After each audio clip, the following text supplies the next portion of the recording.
Hello, friends. I'm Laverne Friesen, and this is True Emotion Dad, the podcast where we speak our truth with authenticity. We dive deep into real life stories, healing journeys, and the powerful lessons we've learned along the way. We explore all aspects of mental health, trauma, healing, and spirituality, but we don't shy away from the darker sides of our experiences.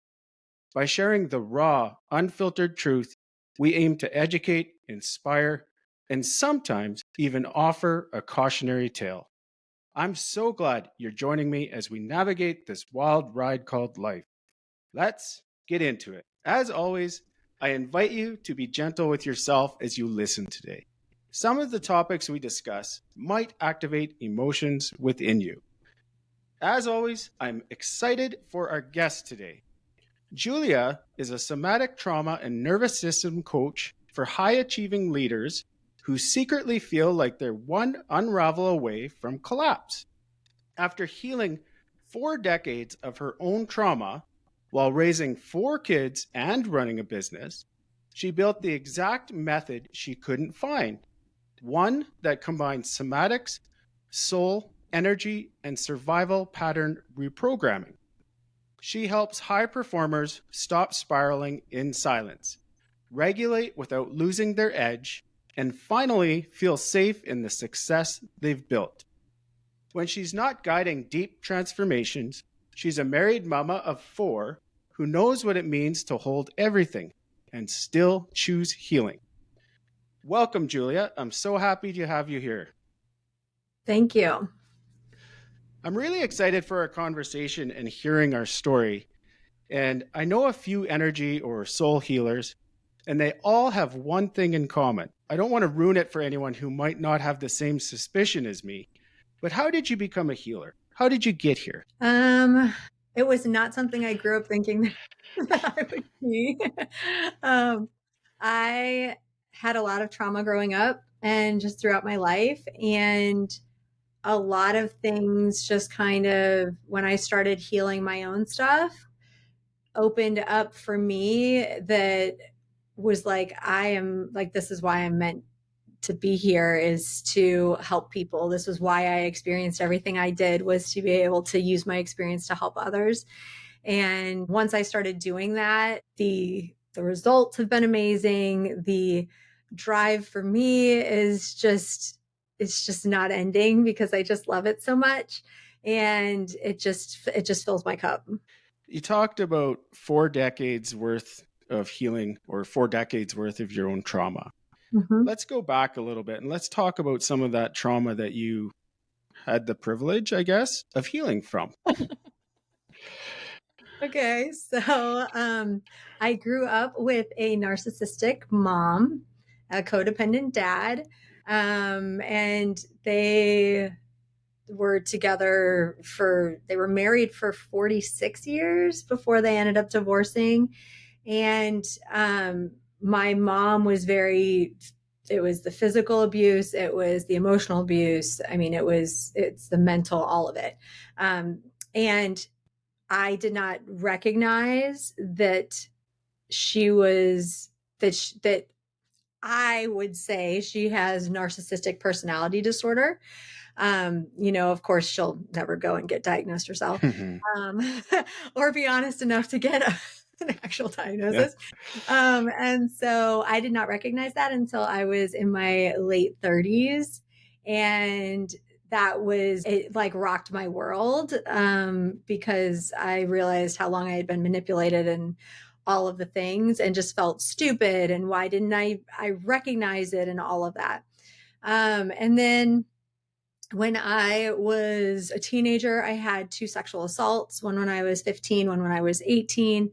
I was diagnosed with Crohn's when I was 12 because of, I believe, the trauma, just the constant stress. And so that led to all different kinds of medical trauma, doctors that were not appropriate, being told by my mom I had to continue to go to this doctor,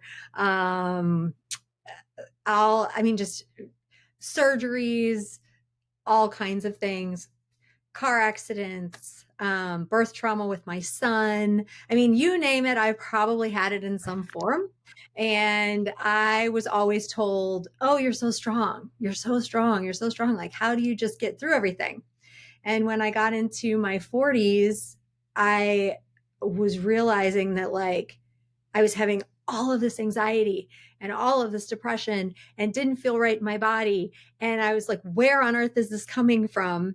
And then what I started to recognize was I was never so strong. I had been numb for my entire life, basically. And I was like, what is the strongest emotion I should be able to feel? And I was like, it should be the love I have for my husband and my 4 children. And I couldn't feel it. And that made me like freak out. I was like, I need to do something. This is not okay. It's not normal. Yeah. Something's wrong. And that's when I kind of started on my healing stuff. And yeah.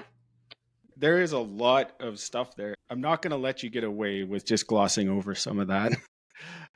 You said it had rocked your world. Mm-hmm. Unless you've been abused by someone with a personality disorder like that, you don't understand how that shakes you up. Like the grief of realizing that you're never going to have the parent that you should have. The grief of that you're just a pawn in someone else's delusion and that there was never any love there. It's like I've experienced that a couple times in my life, and it's just it's earth shattering almost. But I wanted to take you back a little bit. So the word narcissist is thrown around a lot in today's society. For those who are listening who may not understand, can you get into a little more detail of what having a narcissistic parent entails and how that affects you? So usually in the family dynamic, if there's a parent who is a narcissist, usually one child is usually targeted. So at least that was the case in my family. So I got to be the lovely black sheep. And it would be things like if I said something she didn't like, I would be slapped across the face. If I remember I remember when I was like 13, 12 or 13, and it was my birthday. And I was so excited because I was going to go see New Kids on the Block. My parents had gotten me tickets for my birthday. And it was for like me and like 4 of my friends, we're going to go to this concert. And for whatever reason, New Kids got sick. They had to cancel the concert and they weren't going to redo it. And so they were just giving everybody their money back. And I said to my mom, I was like, well, since the concert's not happening, like, what are we going to do for my birthday? Like, or can I get something for my birthday? And she was like, no. And I was like, what do you mean no? And she's like, no, that was your gift. It's not my fault that it didn't happen. And so stuff like that, where you're like, but that doesn't make any sense. Like, I don't understand. Yeah. Or like I would ask, like when I was in high school and I wanted a Letterman's jacket, like I wanted the boys' leather jacket. I didn't want the girls' one with the big thing of flap across the back. I wanted the boys' one. And they spent like $400 and got me the girls' one, which I never wore once. And then I got in trouble because why do we spend all this money on something and you're so ungrateful and you're not using it? So it's a lot of stuff like that. And the gaslighting, the older that we got, because I was a middle child and eventually got out of the house, my dad started getting the whole brunt of it. And then when we were in person, we started seeing her flip out and she could not control herself and she was doing it in front of my children. So am I allowed to curse on here? Absolutely. Okay. So my dad would be sitting there, we'd be at dinner and we'd be with my children and she would be like, what the fuck are you thinking? You're so fucking stupid. they went on a trip to Hawaii, and my dad ended up hiding in the bathroom because she was physically attacking him. She broke his Oh phone. Like, so it just kept escalating and getting worse. And then the final straw for me was like the gaslighting that we would see. And I'm actually very thankful that my husband experienced it with me, because then he was able to be like, no, you're not a crazy wow. person. Yeah. Um, I remember being in the kitchen and she dropped a spoon on the floor. And I was like, Mom, are you going to grab the spoon? And she was like, what spoon? Like, I don't even know what you're talking about. And I'm like, dude, I literally like stupid shit like that, where you're like, I don't Yeah. even understand. Like, why are you saying no? And we had one morning where I had to go to a doctor's thing for my Crohn's. I think I had a colonoscopy or something. And my husband had to leave early for a work meeting. My parents were visiting. My mom took my kids to school, and my dad was going to take me to the hospital to do the procedure. And my parents brought their dogs. They have 2 dogs. And they show up at our house at 6 o'clock in the morning, open the door, and their dogs are just going crazy and barking like crazy. And my husband's laying in bed next to me, and he's like, seriously, like they're waking up the whole house. Like the kids need to sleep. I need to sleep. What is happening? And so later in the day, my mom made some snarky remark about, oh, they're there to help me, and like, oh, I'm just not grateful enough. And I said, well, you brought the dogs, but the dogs like woke up the whole house. And she was like, I don't know what you're talking about. The dogs didn't bark. They didn't bark once. I mean, it's like that kind of stuff where you're like the lying about the just the dumbest things. Yeah. And the final straw for me was my parents were visiting. And the day before, I had said something that pissed off my mom. So my dad, they show up that next morning, and they won't stay at my house because we wouldn't turn the air down to freezing. And so they would stay at a hotel. And my dad was like, you need to go apologize to your mother. That was always his thing, because he knew if she was pissed off, he was going to get the wrath. And I said, no, I'm not apologizing. I was like, I have nothing to apologize for, and she needs to take some responsibility for her actions. So I took my daughter, and she was, I don't know, maybe 18 months at the time. And I took her into the bathroom with me, and we have double sinks. And so she was like sitting in one of the sinks, just like hanging out while I was like doing my makeup. And I'm standing there and I'm doing my stuff. And my mom walks up and she looks at me, and she has this like look of contempt on her face. And she says to me, for someone who's so pretty on the outside, I can't believe you're so ugly on the inside. And that was the end of it for me. In front of my daughter, I was like, you can get the fuck out of my house now. Just get the Yeah. fuck out. And while I was saying that, she got a phone call, and she proceeded to answer the phone. It's one of her friends, and hold the phone out to me and be like, do you hear how my daughter talks to me? Do you hear what she's saying to me? This is what I have to deal with. And I Yeah. was like, get the fuck out. Get the fuck out. And she came back in like maybe 5 minutes later, and she was like, can we just start over again? Like, No. nope, get the fuck out of my house. And after she left, I got text threats, I got email threats. They were going to come and see my children without my permission. I had to call the police to find out what would happen if she showed up at my house. I had to call the school and make sure they knew nobody could take my children besides me and my husband. I mean, it was a time of turmoil of about, I would say, 6 months after that. Trying to get away from a narcissist and go no contact with a narcissist it's a job and a half. Mm-hmm. And the worst thing for a narcissist is a boundary, and Yep. they will never ever respect that. And I'm going to go into that further a little bit, but I want to ask you, did you have any anger towards your dad for maybe not protecting you as much?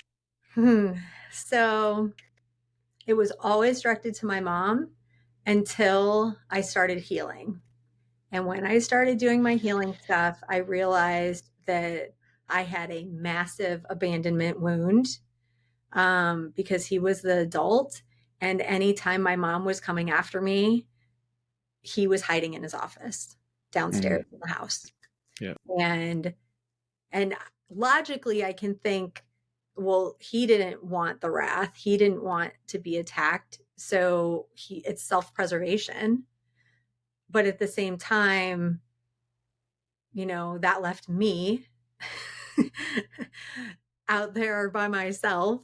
And all the work that I've done now, so much of it was about learning about how I had to hide my light, and I had to hide me, and I had to not be my authentic self because I had to protect myself. And it was really, once my parents got divorced, I have been in contact with my dad. So we have a relationship, and my kids have a relationship with him. We have been no contact with my mom for several years now. And I realized I just had to kind of let it go. My dad's 80. In terms of social cues, he's not that aware of social cues. Um, he's like an idiot savant when it comes to numbers and the stock market and all that kind of stuff. But when it comes to like people skills, there's some things there. And Yeah. so the one time I tried to bring it up to him, there wasn't even any like recognition about it. And so I realized if I wanted to continue to have a relationship with him, then I just needed to do the healing on my end because it wasn't going to come from him. Yeah. And I think there's a factor there of realizing he was a victim too. Oh, yeah, 100%. He always talks about how when he married my mom, they were young. My mom was 18 and he was 25. And he always says, like, she wasn't like this, like when we first got together. But what I have learned since learning all of the stuff about trauma is knowing how much trauma my mom had, and knowing that there was nothing that she was ever doing to heal any of that. And so she'll never acknowledge, any of the stuff. She'll never take responsibility, any of that, which is why I choose to be no contact, because there's never going to be an end. And I don't want my children to be interacting with someone like that. They may end up finding other people with similar personality disorders in their lifetime. But I have just always told them, like, my mom is sick in the head and she doesn't want to get better. So we can have a relationship with Pop, but we can't have a relationship with her. And they have been okay with that. And I think it's important to show our kids that just because somebody's family, you don't necessarily have to be with them if they're toxic, and you should be putting that boundary in place. And that's a big thing too, is that those of us who were raised with a narcissistic parent, none of our boundaries were ever honored. So as an adult, or even in early relationships, when you start dating and stuff, right? I look back now and I feel so sad for younger me, because she didn't know what a boundary was because they were never honored. And so it was like, why even bother putting something in place, because people are going to run over it and do whatever they want anyway. And so that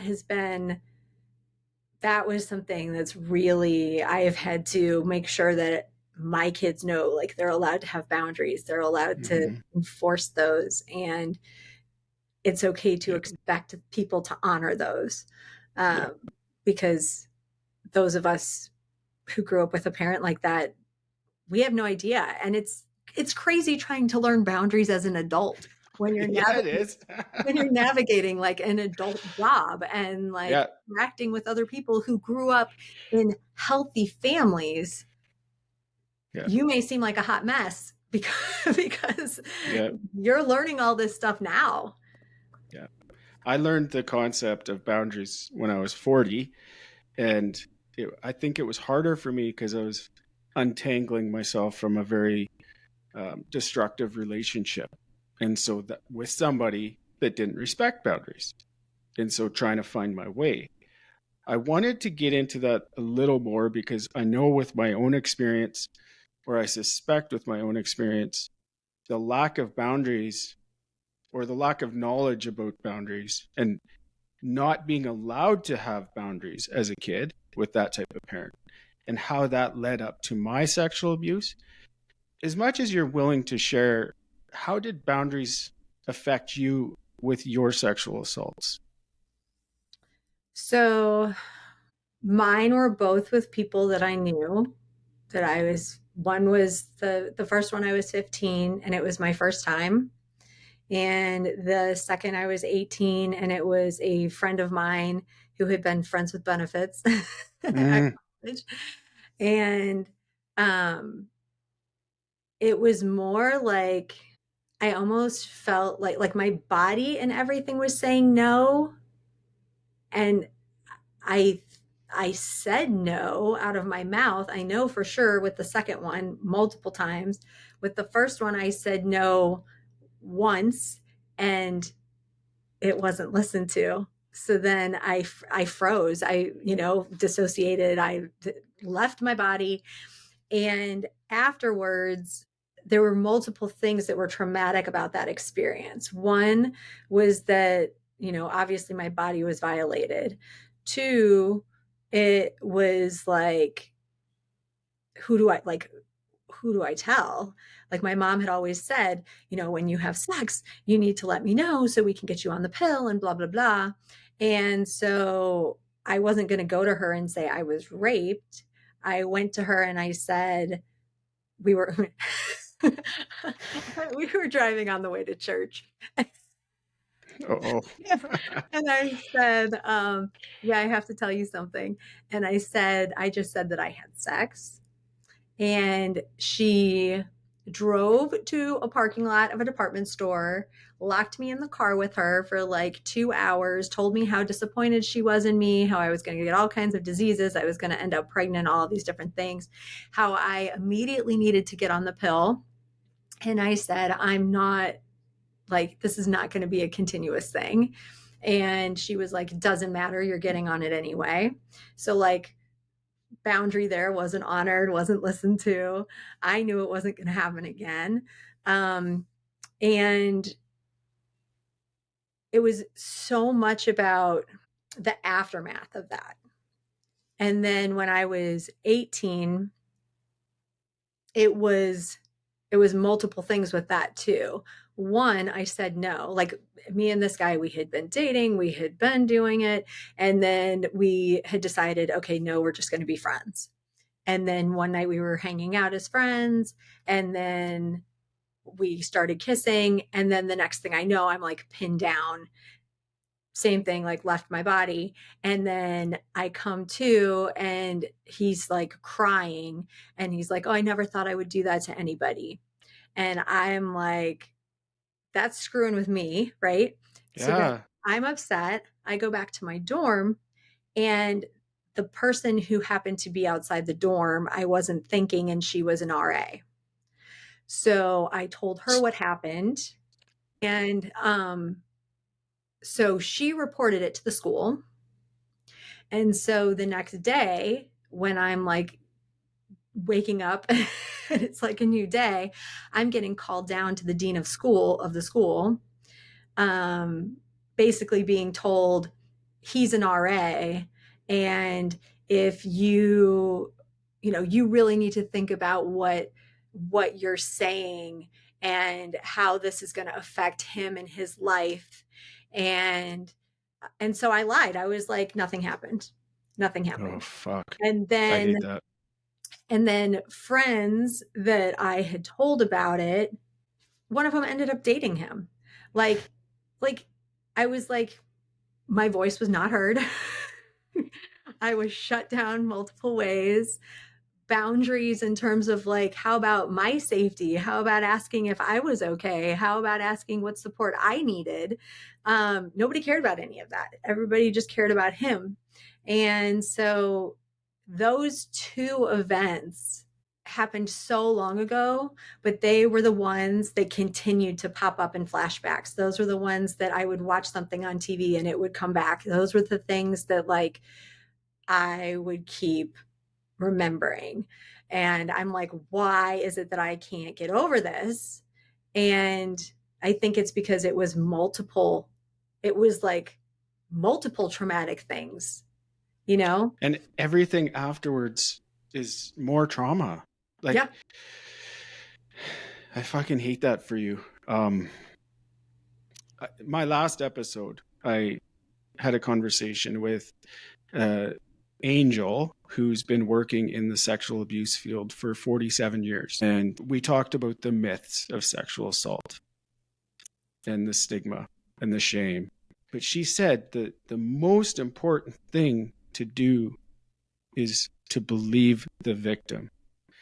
And, you know, I grew up in a misogynistic culture. There was a lot of comments about attention seeking, and she was asking for it, you know, like based on how she's dressed.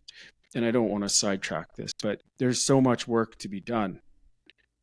But my question, I wonder, when and on the first one, when you're 15 Mm-hmm. and you told your mom that you just had sex, Mm-hmm. and my first thought was along the lines of having a safe parent, but not only a safe parent, but an attuned parent. And years before I ever had children, I was a volunteer firefighter, and there was a captain on the fire department who said, you want to have the relationship with your children so that they can come to you and tell you anything and never get mad.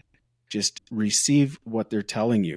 And he said, it's going to be very hard because some of the stuff they tell you, you just don't want to hear. And I can't help but wonder, and I would like, you know, your opinion on this, or if your mom was the parent that, say, you are today and was actually attuned to you as a 15-year-old teenager and was safe. I'm sure there were signs that it wasn't just consensual sex when you told her. Do you think she would have picked up on that? Those are a lot of what ifs. Well, and I know, right? I mean, I don't know because I can't even literally wrap my brain around what that would have been like to have a parent like that.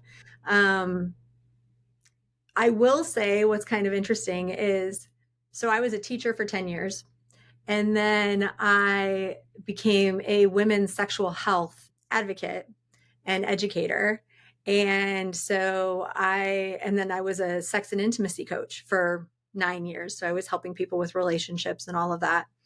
And I realized so much of the ways that I felt about sex had been from my mom growing up in a religious environment and that getting passed down, but also so much of it how she reacted to the different things with me. And so when I went and got trained as a K-12 sex educator, I partially did that to be able to teach it, but also to be able to be a good educator for my kids in that regard. And so that is something huge that we have cultivated in our house is like sex is not a dirty thing. It's, you know, if you need something, ask. Like if you're going to have sex, here's condoms, here's lube, here's, you know, like we want them to know both people should be feeling pleasure and there has to be enthusiastic consent. Yes. Let's say that again for all the frat boys out there and the hockey players and there has to be enthusiastic consent. Yes. And that does not mean coercing your partner. That does not mean wearing them down until they say yes. Or getting them drunk.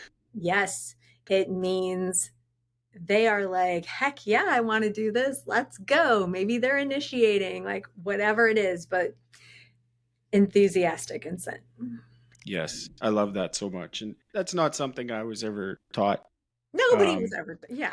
Well, even nowadays, I mean, I don't know how sex ed is up there, but in America, it's atrocious. And the stuff around it is like, just blew my mind when I got trained in all of it. I was like, how is this how we teach kids? And this is the lack of what we teach kids. And like in my house, that's not going to be the case. Like if I literally turned around my camera, you would see like all my books and pictures of like all kinds of things. Like I have vulvas on the wall. I have, little cartoon penises on the wall. I have pelvic floor anatomy thing. Like, it's very in our house. It's very much like you're going to see it on TV. You're going to hear about it from your friends. It's part of life. And it's a very important part of life when you start doing it. So you better be informed and educated and smart and aware and then make good decisions with it. Yeah, I agree with that so much, because when their bodies are ready and the hormones kick in, they're going to be experimenting anyway. Yep. And, you can't drive a car without, getting a learner's license first and passing a test. You have to be educated. And so our children should be educated. And parents need to not make it weird. Like if the parents make it weird, then that's when it gets all awkward and weird. But if you're very matter of fact about it, like, hey, this is your body. This is what it does. This is what you can expect. If you don't want to teach it, there's books. There's fantastic books starting at like age 8. Oh, wow. It will do it for you. But like, yeah, I mean, my daughter was at school and she's 11 and I think it was last year at school, there was somebody still at school saying like, oh, some magical fairy came and put their like baby sister in their like mom's belly. And she was like, what? Like the earlier you can teach and the more matter of fact you can be, the better off it is for them. Yeah. And quite frankly, this is something I've been thinking about a lot lately and struggling with a little bit. My daughter is 10 and she just started menstruating. Yeah. And so, she was at my house when it happened, and I didn't think I would be prepared for it, but it deepened the bond between us, and I was able to help her, walk her through it, and normalize that part of it. But it made me realize there's more to this, and it's my turn to step up and educate her and her brother on sex and normalize it for them so bad things don't happen. Yeah. Right. And it's, it's really sad that I think almost every female I talk to has had some sort of assault. Like, man, it's absolutely nuts. I live in the Canadian province of Alberta. The sexual trauma clinician that I had a conversation with recently told me the most recent study in our area, by the time you're 18, 20% of boys and 22% of girls or something like that, they get added up to about 45% of the population before they were 18. And we're not talking about all the stuff that happens afterwards.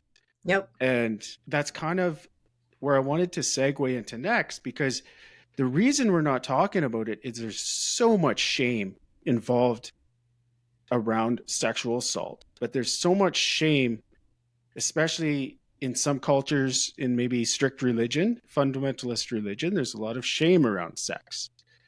And how did that shame affect you going forward after your assault? So they say that when you are assaulted, one of two things will happen. You'll either become hypersexual or you won't want anybody to touch you. And I became hypersexual. My thinking was, they're just going to take it anyway. So I Mm. had sex with a lot of people and I wasn't always safe about it.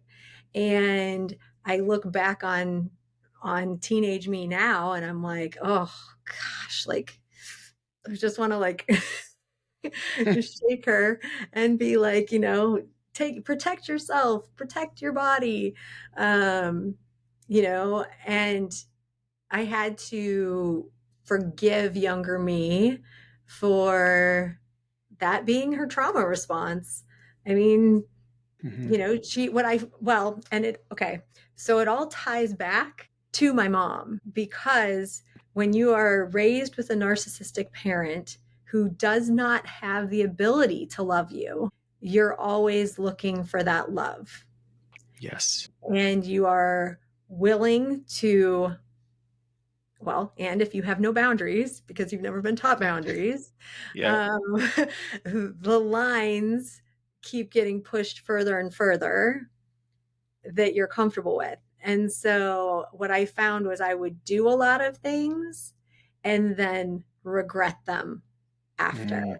Um, with my Crohn's, I know this is going to sound super weird, but like I would have sex with a partner, make out with a partner, whatever it was that I was doing with a partner, and in the moment be okay. But afterwards, I would get the worst stomach cramps.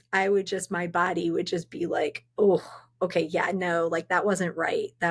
Something wasn't right about that. Mhm. Now I'm very aware of my body and energetics and all of that kind of stuff. And I listen to it. But when I was younger, I didn't. And I just wanted to be loved. And I didn't understand why, like, why wasn't I loved? And so that I think that combined with the assaults was just like a perfect storm of Yeah. just a shitstorm. Yeah. I just thought of something while you were talking there. Like, so that hypersexuality while you're at university or college hmm after a sexual assault hmm would just play into that false stereotype that you're just a slut or something. And that's part of the reason why I think some of my friends who believed me at the beginning, then they didn't and ended up Yeah. dating him. Like it all was like, Yeah. it was just one thing that fed into another, fed into A another. perfect shitstorm is It a great was. way to, yeah. And that's why there's so much, it's so desperately needed for more education on Oh, sexual education for and sure. consent and boundaries, teaching kids boundaries because Yeah. you're not allowed to have them and you don't know what they are. And I will say too, my love language has always been physical touch. And my kids, my oldest is my bonus child, my husband and his ex. Um, Mm. and then the other three I birthed. And Soph has never really been much for physical touch. She's like, unless it's her boyfriend, she doesn't want people hugging on her. She doesn't want people touching on her. Brax, he's my firstborn. And like, I'm always like, loving on him, all the things. And he's fine with it. He's very physical touch too. Luke is 14 and he never wants me to touch him. And because I grew up not having boundaries, there were a couple years there that were really rough with me and him because I would want to tickle him or I would want to love on him because that's how I show my love. And he would be like, don't touch me, don't touch me. And I wouldn't listen because I didn't know boundaries. And so now I try to be really cognizant of like, if I like go to tickle him and then he's like, don't touch me, I just don't, you Yeah. know, but like, it's really hard as somebody who never had boundaries honored and was never taught how to create boundaries, then being an adult trying to create boundaries, and then having children and trying to teach them that boundaries are good and boundaries are okay, and then not go against their boundaries. Yeah. Giving them a voice Yeah. and allowing them to express their boundaries. And that's been quite the journey for me as well. I've stepped over boundaries a few times, and then I always make sure to talk about it and apologize to them Yep. and say, listen, like, that was your boundary. I should have respected that, Yeah. because we weren't shown anything. We didn't know. And in the absence of being taught, we just go back to what we were shown. Yeah. Or I guess what we were taught. We were taught not to have boundaries. We were conditioned to Yes. be victims for other people. And I think that's difficult for people that grew up in, in the spectrum of healthy, that they don't understand how difficult that is. It's one of the hardest things. And I will also say too, I do think it's hard to be the partner who always feels like they have to be healing when the other one grew up in a somewhat healthy parental relationship, and or they just haven't held on to it or carried it and they let it go. Like my husband's great about like, I don't know, this happened when I was a kid, but I just don't think about it. Like it just like his body just didn't react to it the way that mine did with my stuff. And like I know trauma is created in the body when the nervous system goes into overwhelm and when your body doesn't get to do what it needed to do in that moment. So somehow he magically was gifted with this body that just doesn't hold on to this stuff. But then for me, like I had to realize like when people say they're broken, like I'm not broken. My clients are not broken. They're healing. They're in Yes. need of healing. And so when I started doing my healing stuff in the last few years, some of the things that happened that were, I think, some of the most important for me were knowing like, I am worthy and I do get to have my no honored and I do get to set boundaries. And it shouldn't have taken me half my life to learn that.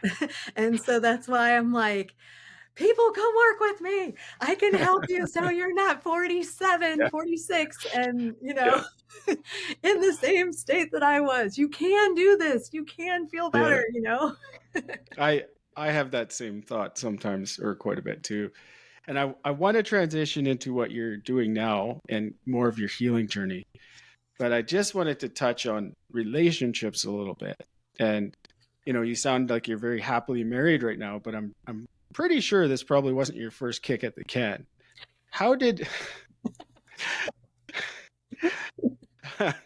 how did your childhood and your trauma in your teen years, how did that affect your relationships? So this is my second marriage. I married my first husband the week after I graduated college. And we were together for 12 years, married for 10. It's more my view on relationships. Like, I would never tell people to get married in their 20s. There's just so much growing and changing and learning about yourself and things that are still happening. And then I think they just came out with a study that showed like your brain's still developing into your 30s. And so I feel like you don't even know who you are. Like you want to be so empowered and be an adult, and then it's not as fun as you think it's going to No, it's not. be in those younger years. And so with my first marriage, I have a son with him. My oldest son is ours. And we did not communicate well. I also think that part of it was I was unhealed. And when you have an unhealed partner, they're not showing up as their best self. They don't even know what their best self is. And I find that they don't even So one of the things that I always talk about when I'm working with clients is mom was the reflection of self, and dad is your reflection of your relationships with the world around you. And so when you have, for me, having a mom who's supposed to be my reflection of self, who didn't, as far as I could tell, love herself, you as a child don't learn what self-love is. So as an adult, I was trying to teach people like self-love, like take care of yourself, blah, blah, blah. But then I was like, I don't actually know what that means. Like, I don't know what that feels like in my body. I don't know what that means. I don't know if that's a feeling. I don't know if it's behaviors. When people talk about love yourself, like, I didn't understand that concept. Like, in my brain, it just didn't make Yeah. sense. And so I think if you are unhealed, so many of the people I work with are in that same boat where they don't know what it means to love themselves. They don't know what that feels like in their body. And so if you are in a relationship with somebody and you don't even know how to love yourself, how can you love them? Mm-hmm. And so um when I was doing sex and relationship coaching, part of the reason when I started healing my trauma, part of the reason why I switched to trauma and anxiety coaching was because when I was working with clients and couples, the stuff that was coming up and affecting their relationships, it wasn't like something with sex now. It was they had some past inner child wound, limiting beliefs that they had learned growing up. It was ingrained in them. They never healed it. And now it's showing up. Now your body gets to a point where it's like, I need you to heal this, or I'm going to make you feel really, really uncomfortable. Yeah. And so it was rearing its ugly head in their relationships. And then one partner's like, I have no libido. And the other partner's like, I don't know how to connect with them. And like all these things. But it's actually the trauma, the shit from way long ago. And what makes me crazy, just squirrel here. What makes me nuts is that in our society, people are taught over and over and over again, if you have trauma, go see a therapist. That does not work. It doesn't work. You can research, like, this is not just me saying this, you can go research it. Somatic practices, because soma means body, somatic practices are key to healing trauma. Anybody who works in the trauma space knows somatics are key. And so when I talk to client after client after client, and they have been in talk therapy for a decade, 5 years, 2 years, and they're not getting the results that they want, it just literally blows my mind that they drop thousands of dollars. What I'm always told by them is I felt like I was paying to vent. I felt like I was on a hamster wheel, not getting anywhere. I left feeling worse than I did than when I got there. But they stick in it because of these patterns and relationship patterns that they have learned, where then they don't want to break up with their therapist, or they, are waiting. They're just waiting. Eventually this breakthrough is going to come. Like, the definition of insanity is doing the same thing and expecting different results. So for me, like, going to talk therapy, I did it for a year. And I found it to be completely re-traumatizing because I was just talking about my trauma over and over and over and over and over and over and over again. Yeah. And I was like, I don't feel good going there. I dread going. When I leave, I feel worse than I did than when I got there. And I'm paying a lot of money for this. And I don't understand. Like, I'm not getting anywhere. And Yeah. that's when I was like, this isn't working for me. And I stopped and started finding other avenues because it didn't make any sense. Once I started researching trauma and learning about somatics and these other practices, that's when it was like light bulbs were like going on. And, oh, I can feel better and I don't have to take decades to do it. Why does everybody not know this? And it's just what we've been taught in society. You have trauma, go see a therapist. And I have nothing against talk therapy.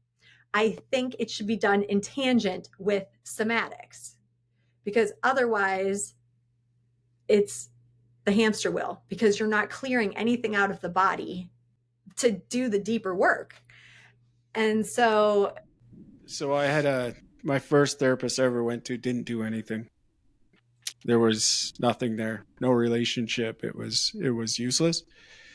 The second one was 2 years later, and basically I reached the end of my rope, and she was much more qualified, and she was very good. She asked me a lot of tough questions for self-reflection that I didn't want to answer, but I did. And we did much more than talk therapy or cognitive behavior therapy even. yeah. But there became a time when I outgrew her as well. And you have to, or if you want to heal, you have to go deep and address that stuff. How was that journey for you as you started researching trauma more and kind of becoming a healer yourself? For me, it was just eye-opening. Like, why? Everybody in the world has trauma in some shape or form. Obviously, some of us have a lot more. Yeah. but it just kind of blew my mind that, like, there's practices that you can do, there's things that can work quickly, there's ways that you can get people feeling good in their bodies. And like, why are we not teaching these tools? Why are we not, when kids are in school and the teacher is going nuts because the kids, like, this with their pencil or their hand or whatever, or their legs going like this, like, okay, you can get the kids up out of their seats and you can have them dance, wiggle, shake, jump up and down for 2 minutes, get that energy out. It's energy that needs to move, right? And just get it out. And then when they sit down, they won't be doing that the whole time. But instead, kids get in trouble for making noise and wiggling too much and all of that stuff. And it's like, no, this should be something that's started, like, educators should be taught this at a very early age. Parents should be taught this at a very early age, that there's things that can help your nervous system, and they're fun and they're easy to do and they take less than 5 minutes, and you can discharge a lot of stuff when it's happening if you just move your body. I have so many clients who have like anxiety, and anxiety is so what we like to say is anxiety is not a feeling. It's the feeling that happens in your body when you're running from a feeling. Yes. And so I talk to people all the time. They're like, oh, I was feeling so anxious, so I went and I laid down. No, if you're anxious, move your body, jump, shake, wiggle. Like, you've got to do something to, even like just shaking your hands, pretending you're throwing something out of your hands. Like, anything like that is going to help move that energy, because it's energy that needs to move. If you just stop and it's stuck, that's when it gets even worse and turns into a panic attack and all of these different things. And so for me, it was just really, really eye-opening to learn how many things that not only I could use every day, but teach my kids and teach other people. And it doesn't have to be an earth-shattering thing. It can literally take 5 minutes and make such a difference. And so, when I started learning, it's the teacher in me just wants to learn and learn all the things. Yeah. And so I wanted to learn about the trauma first, because I wanted the science side of it and the body side of it. But then I also wanted to know how to best utilize the different practices that I was using for myself, or working with people for myself to heal. And what I learned is that even somatics, right? Somatics are massive for healing trauma. but I did just somatics for a year. That was the first thing that I did. And in a year, I felt better than I had felt in my body in forever. A lot of my Crohn's symptoms had gone away. I wasn't having pain. I wasn't like so many things related to that were better. And I felt just like energetically lighter, like I wasn't carrying this weight around with me. I felt like I could get up out of bed and I had energy and I was feeling good. But what I found at a year was somatics do amazing things to clear the stuff out of the body and to give you a bigger capacity to then be able to process your deeper shit.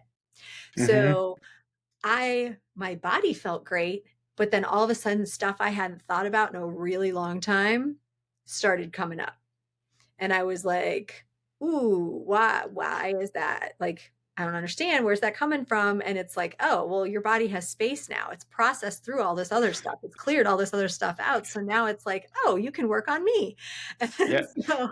Um, and so that's when I got trained in somatic inner child work, because you can still do it somatically. It's just a different way of approaching it. So like talk therapy, the best way I can describe it is like talk therapy, you're telling them your stuff, right? But when you're doing a somatic healing session, my clients, before our our very first session, we literally figure out all of their limiting beliefs that they've learned. Like I ask them a whole bunch of questions about their parents, and then I come up with this list and I say to them, tell me if this sounds true, or if it's something you've already worked through, if it doesn't feel like relevant anymore. And we have this list that we compile. So then when the second session, where we're actually doing a healing session, I will say to them, okay, so you're going to sit there, you're going to close your eyes. We're going to do some breathing techniques. We're going to, you want to really get into your body, just completely relaxed in the chair, right? And then I would say to them 3 of these limiting beliefs. And so I would say, you're not worthy. You're not lovable. You have to do everything yourself. Whatever some of them are, right? So I would pick 3. And them sitting there with their eyes closed, they'll feel that in their body. One of them is going to hit the most. They're going to feel it. It might feel like a gut punch. It might feel like, oh God, that made my heart hurt, or my chest got heavy. Maybe it's their throat feels like it's closing up. And that's the one that we're going to go with. And so once we find it and know where it's at in the body, then we're going into it and working on it and doing all of the things to then heal it and reparent and all of that stuff. So then it's actually getting to the root and getting healed at the root. And so that was like a huge game changer for me. It was learning, experiencing that myself, and then being able to do that for other people, because we like to say that we can only take our clients as deep as we've gone ourselves. And like, I don't ever in this space now, I would never want to work with somebody who hasn't been through it. Like, I've been through it. I know what you're feeling. Yeah. Yeah. And I think it's helpful as a practitioner to be able to have that empathy. Absolutely. I just love that so much. And that's the one thing that we need to do to heal is feel. Because for me, in my case, and I'm sure with you and many of your clients, we weren't allowed to necessarily feel as children. I wanted to go way back and just touch on something. Just the movement part and burning off that energy is amazing. And it's something with our sedentary lifestyle these days that our kids aren't getting enough of it. One of the first steps in my healing journey was just working out all the time, like regularly, doing some sort of physical exercise. And I noticed that I started feeling so much better. My daughter was getting terrible grades in math, and she just didn't like math, hated it, didn't like it at all. Got a new teacher this year, and her teacher gave her, I think it's called a hooky stool. It's a stool with a rounded bottom, Oh yeah, so they and can like and wiggle. they can wiggle. And Yeah. her math marks shot up, like Mhm. skyrocketed, and she Yeah. likes math now. Like, it's Yeah. crazy just with the release of stored energy what you can do. Yeah, it all starts with our inner child, doesn't it? And I'm sure you see that all the time with your clients. Like, you don't have a client that's had a perfect life and then something happened at 25. It's Yeah. almost always. It's well, okay, so a couple of different things.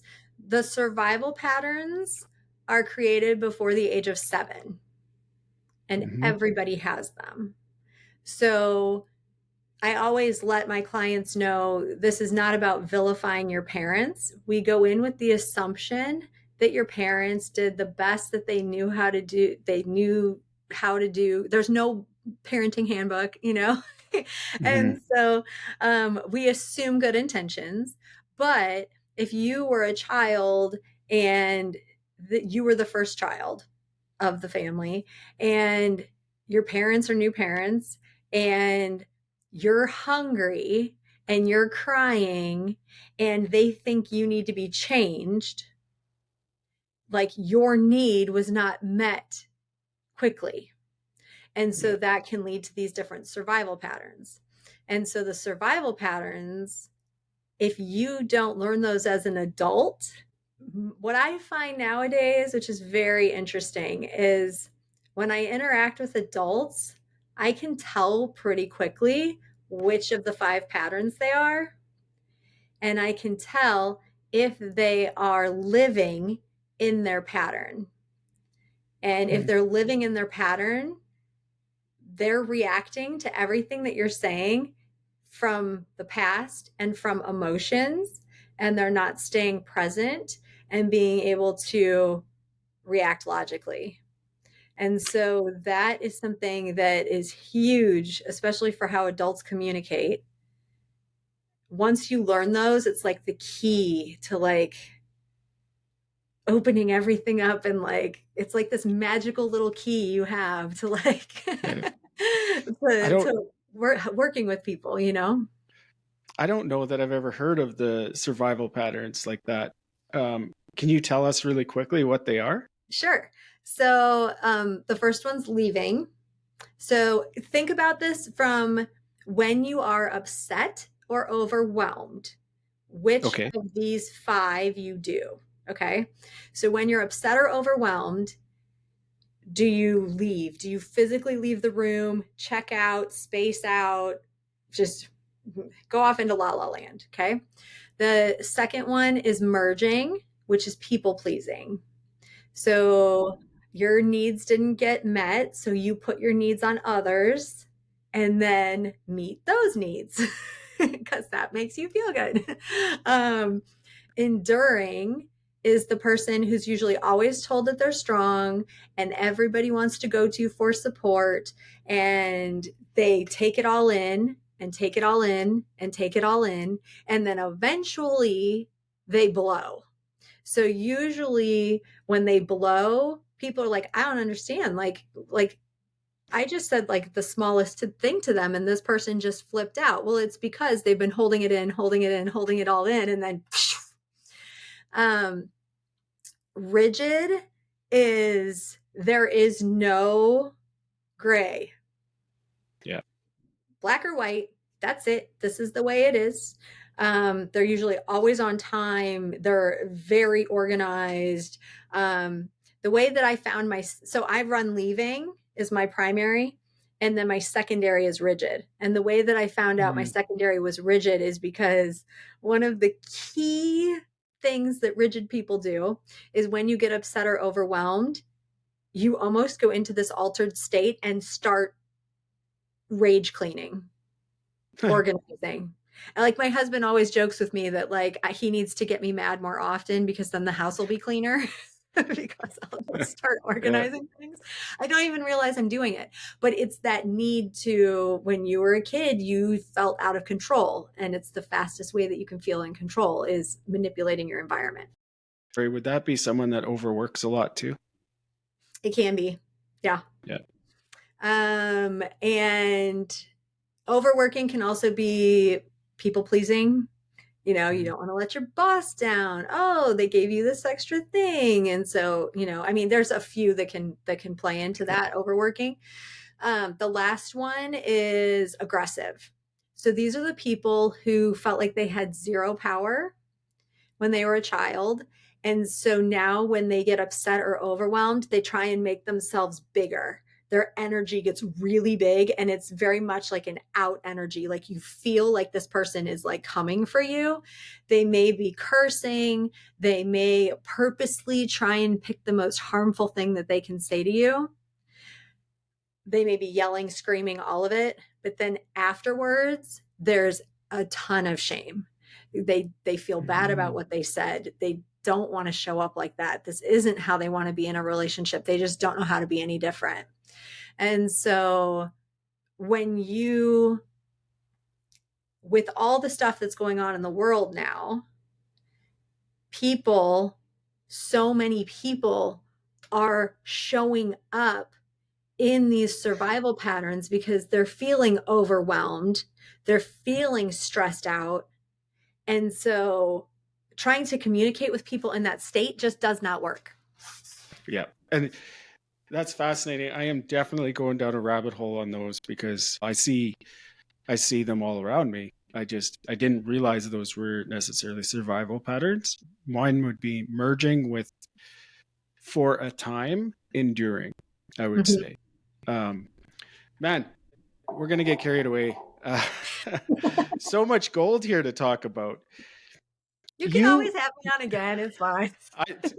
I'll come back. I might. Man, there's so much stuff that I want to talk about selfishly, obviously, too. You work with a lot of high achievers.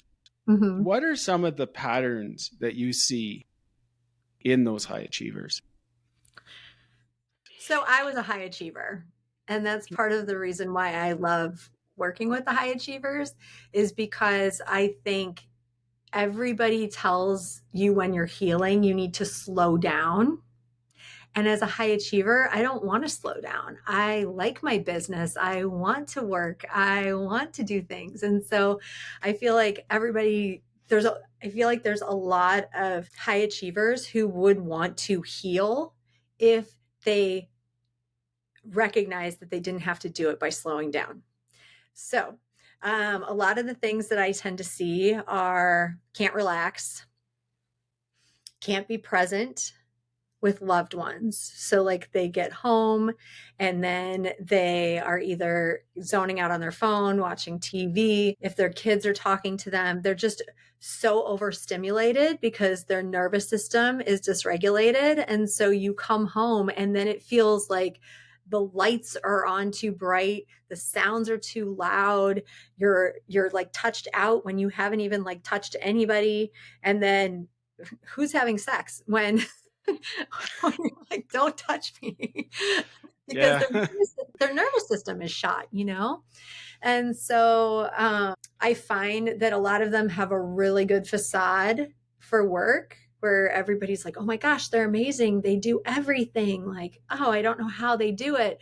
But when you actually dig in and get to the home life has some things going on.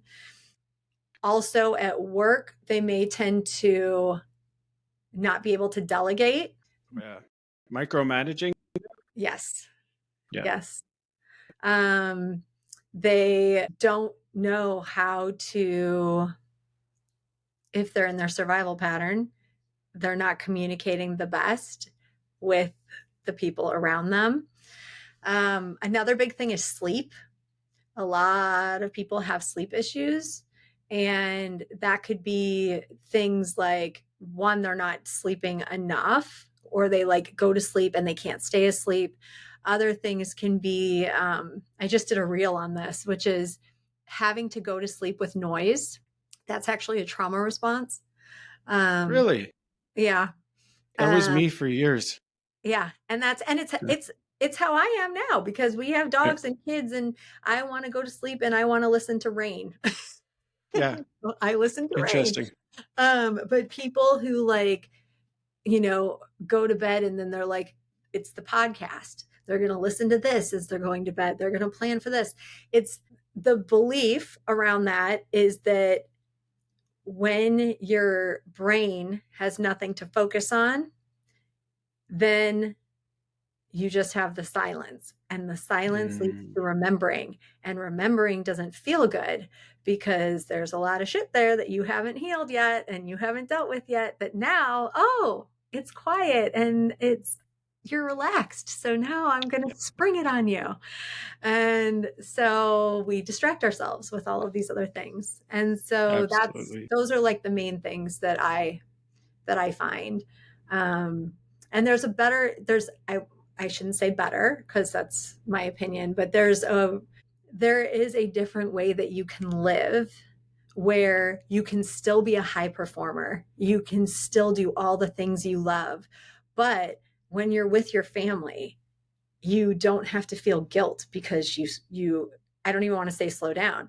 You just put your phone down.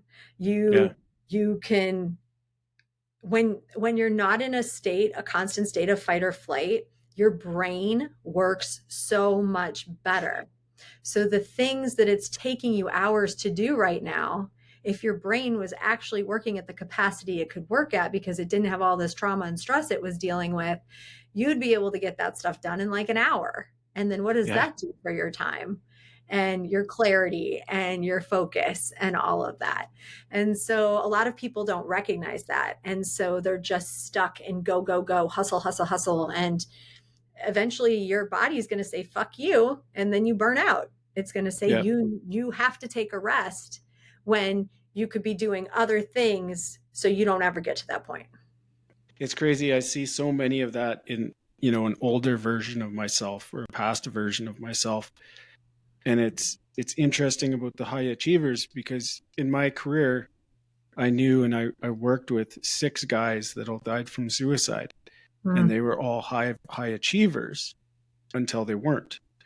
And I'm curious, what are some signs someone might be functioning at a really high level, but maybe internally close to a crash or a burnout or whatever it might look like?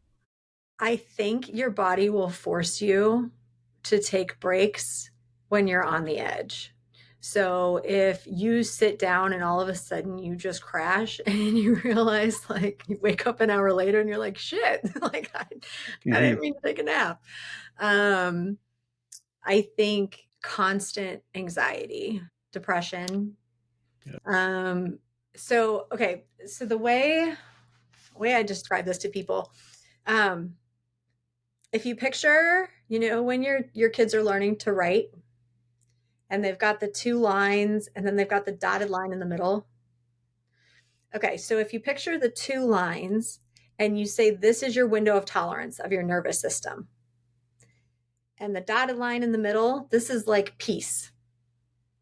And so throughout the day, every day, your nervous system is going to go up and down between these 2 lines. And that's okay because we're humans and we're living a human experience and we're always going to have ups and downs, right? If you have anxiety, it's your nervous system going up above that top line.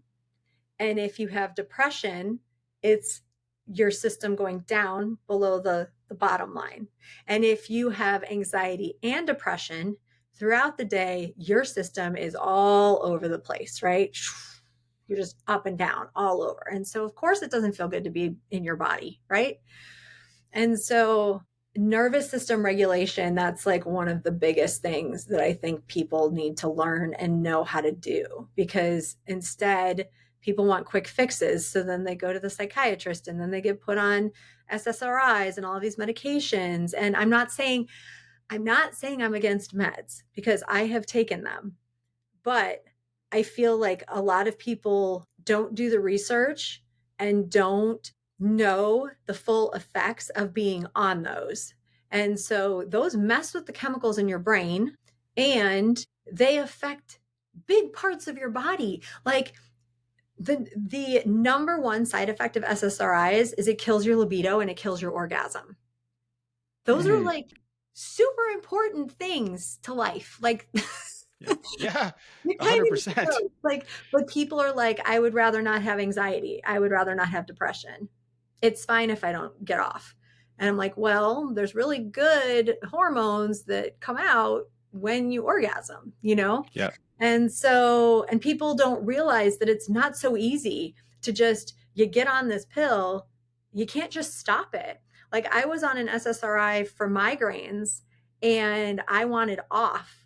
And they had me on the absolute lowest dose that I could be on because they started me higher. And I was like, my libido and my orgasm are gone. Nope, that's not going to work for me. So he lowered me, still gone, lowered me to the lowest. My orgasm came back. My libido was still crap. But I was like, okay, at least I can orgasm. I'm fine with that. So it took me a month of pulling the capsules apart and divvying up what was inside so I could slowly get my brain off of that. And it took me a full month because if I Yeah. tried to do it from 20 milligrams, which was the lowest dose, to nothing, I would get violently ill. And people don't realize that. They're just like, put me on meds. It's easy. Put me on meds. I agree. There's definitely a time and a place for science when it comes Yeah. to a lot of things. So there's like I was diagnosed with anxiety about 3 years ago, Mm-hmm. and I don't experience it anymore. Right? I as far as I know, I believe I'm pretty near that dotted line Yeah. most of the time. I recently listened to a podcast with a doctor, and he said that he had given up his license because he had never found one medication out there that could get the human body back to its regular or natural state. Mm-hmm. And my personal belief is that when you heal and when you actually do the hard work Yeah. and face the demons, your body will go back to normal, whatever that is. And I think that's really what we need to do. You know, for me, it's been working out and meditation and journaling, all kinds of things. What's one thing, a small thing that anyone can do starting today to begin regulating their nervous system? So what I like to tell people to do is breathe in through your nose, deep into your belly for a count of 3, and then exhale out through your mouth for a count of 6. So it can be, if you inhale in for a count of 4, you just want to exhale out a count of 8 then. The key is doubling the exhale and deep into your body. Most people don't recognize that the second that they get stressed during the day, their body it switches how it's breathing. And so it automatically will start chest breathing versus belly breathing. And you'll start breathing, mouth breathing versus nose breathing. So if you can even on your watch or on your phone, set a timer each day that just says breathe, and set a timer for 5 minutes and breathe that way, like the correct healthy way for your body.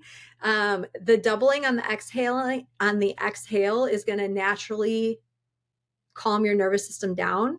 And if you can do that for 5 minutes, there's immense health benefits to that. The other thing that I would tell people to do, which is going to go against what everybody's hearing right now, is everybody is like cold plunge, sauna. No, I would tell you do not do it. And the reason why is because if you have trauma, unhealed trauma in your body, and you get into a cold plunge, you are shocking your nervous system. You are putting it into overwhelm, which is trauma, and it can't handle it. And so it actually creates more trauma on the body, and it dysregulates the nervous system more. And I was just talking to my holistic doctor about it too. He said part of the reason why is because most people do not live in a generally healthy state. They don't eat right. They're not in the right mental state, all of that.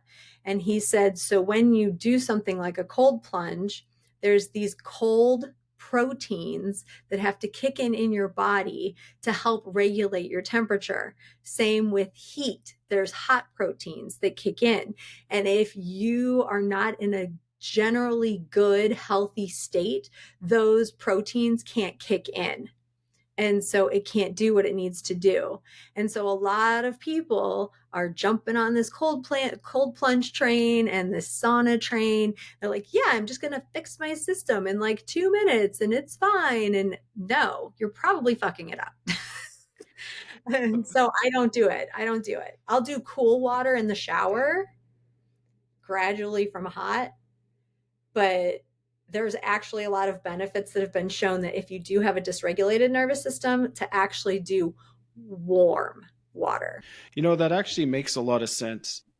While you were talking about it, I couldn't help but wonder if we know that healing is hard. It's nasty and it's ugly and it's hard. And, jumping on the cold plunge fad would be kind of bypassing, right? It would be, oh, I'm going to do this. It's going to make me healthier. Of course. But really, right? People it's just bypassing. Yeah. Yeah. And actually it's actually harming instead of helping. Yeah. Yeah. I believe that 100%. Julia, I have loved this conversation, and I'm actually going to probably split this into 2 parts because we talked about so much.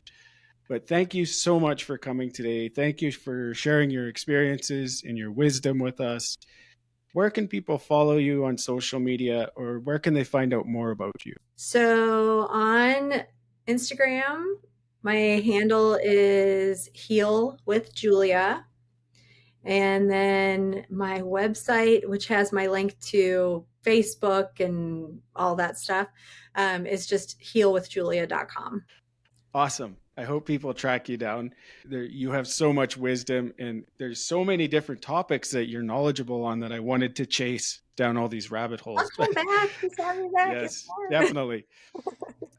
So thank you again for being here. And to the listeners, thank you so much for joining us on this crazy ride we call life. It's an amazing ride. So sit down, buckle up, and hold on. I will see you on the next one. And as always, much love, Laverne.